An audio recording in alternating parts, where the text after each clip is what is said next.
A deadly shooting that erupted at a car meetup at Young Park in Las Cruces on Friday left 3 people dead and at least 15 others injured. The UNM men's basketball team's NCAA tournament run came to an end at the hands of Michigan State in a second-round defeat. And Albuquerque Mayor Tim Keller spoke to residents on Sunday about the dangers of federal cuts and how they could affect Albuquerque. From the Albuquerque Journal, this is the leading news. I'm Gino Gutierrez. It's Monday, March 24th, and I'll have more on those stories in a few moments, plus a look at Albuquerque's weather forecast on the other side of this break. This episode is brought to you by the Kirtland Partnership Committee. For 30 years, we've been dedicated to supporting, growing, and preserving the Kirtland National Security Complex. We work tirelessly to enhance military readiness, foster community partnerships, improve quality of life, and promote economic development right here in New Mexico. Join us in our mission to ensure that Kirtland remains a cornerstone of national security and a key provider of quality jobs and investment for all of Greater Albuquerque. Together, we can make a powerful impact. Kirtland Partnership Committee, proudly shaping the future of our national security for 30 years. A deadly shooting erupted at an unsanctioned car meetup at Young Park in Las Cruces on Friday night, leaving 3 dead and at least 15 others injured. What began as a casual gathering of car enthusiasts turned into chaos as gunfire broke out between 2 groups who proceeded to fire over 50 rounds. Hundreds were in attendance when the violence began. Adrian Nunez recalled watching laser sights cut through the thick tire smoke, assuming there was no real danger until the bullets started flying. That whole night,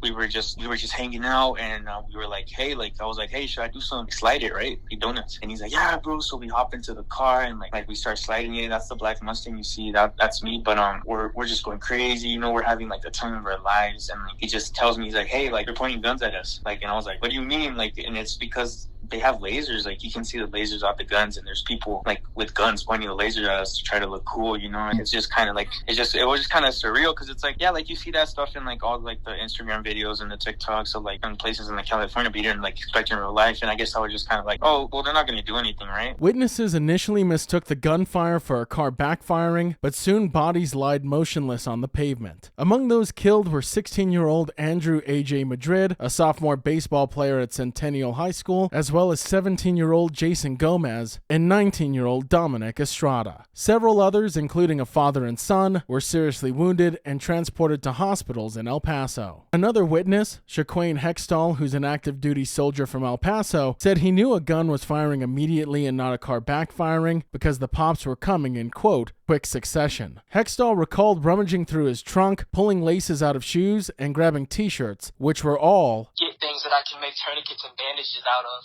so I can go render aid. The first person I walked up on, he was a kid, no older. He's a young teenager, no older than 16, 17 years old. He's pretty bloody. His mom or whoever that was crying real bad. So I'm like, yo, where is he hit? What happened? Are you okay? Well, obviously not okay, but you know what I'm saying? Just trying to get him talking, because with stuff like this, you have to make sure they keep talking to keep them awake. And all he kept repeating was bro, go help my dad. Go help my dad. He's over there. Go help my dad. Authorities arrived to a chaotic scene where witnesses had already begun rushing victims to hospitals. The Las Cruces Police Department, backed by state and federal agencies, launched an immediate investigation. Las Cruces Mayor Eric Enriquez condemned the violence in a press conference on Saturday. Our hearts go out to the victims, the family, their loved ones, friends, and to our community.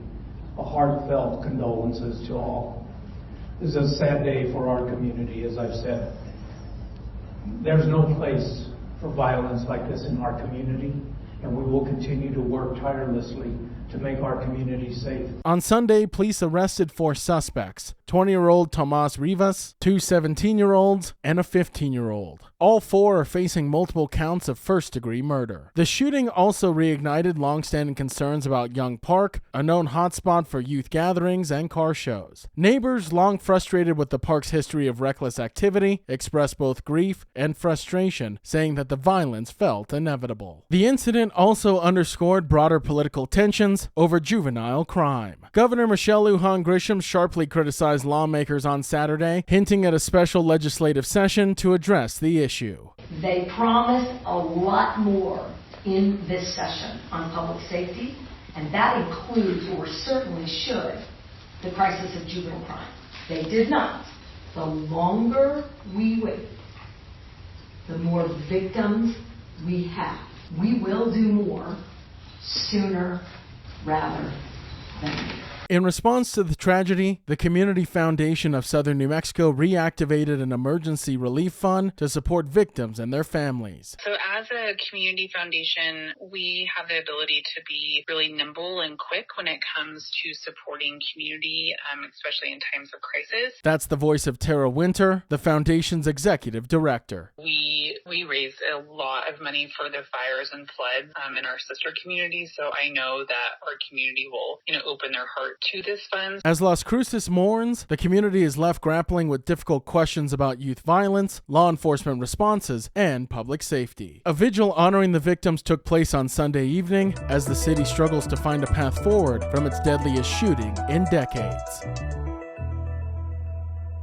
In other headlines from the newsroom, the New Mexico Lobos came agonizingly close to their first ever Sweet 16 appearance, but ultimately fell to Michigan State 71-63 in the second round of the NCAA tournament on Sunday at Rocket Arena in Cleveland. The 10th-seeded Lobos led for much of the first half, but the second-seeded Spartans rallied late, sending UNM home with a record of 27-8 for the season. Mustafa Amzil, bouncing back from a scoreless first-round performance, got the Lobos off to a strong start, hitting his first 4 shots and helping UNM build a 24-14 lead with just over 9 minutes left in the first half. However, Michigan State's defense tightened, holding UNM without a field goal for the final 4 minutes and 41 seconds of the half. The Spartans closed the gap to 31-29 at the break. Momentum stayed with Michigan State in the second half, with the Spartans opening with 6 unanswered points, extending their run to 15-2 and taking control of the game. The Lobos fought back, tying the game at 51-51 with 7:39 to play, but Michigan State pulled away down the stretch with a decisive 20-12 closing run. Nelly Jr. Joseph led New Mexico with 16 points, but fouled out with just over 2 minutes remaining in the game. Amzil added 14 points on 6 of 8 shooting, while Mountain West Player of the Year Donovan Dent struggled against Michigan State's tough interior defense, scoring 14 points on 7 of 18 shooting with 6 assists and 4 turnovers. The Spartans bench also played a major role in the win, outscoring UNM's reserves 36-7. Jaden Atkins led Michigan State with 16 points, while Trey Holloman and Frankie Fielder contributed 14 and 10 respectively. The Spartans dominated inside, blocking 7 shots to UNM's 1. With the loss, New Mexico remains winless in second-round games since the tournament expanded in 1985. With an 0-8 record, UNM holds the unfortunate record of the most second-round appearances without a Sweet 16 trip. Among those in attendance at the game was St. John's coach Rick Pitino, who sat on the Lobos fan section to cheer on his son. And Albuquerque Mayor Tim Keller spoke to about 20 residents on Sunday, addressing the significant impact of federal budget cuts and policy changes under the Trump administration. Speaking at the Manzano Mesa Multi-Generational Center, Keller emphasized that these cuts are affecting every city in America, including Albuquerque. Key topics included budget constraints, immigration policies, and funding for public services. Keller reaffirmed the city's commitment to being a, quote, sanctuary city, stating, quote, "We're not going to work with immigration and customs enforcement."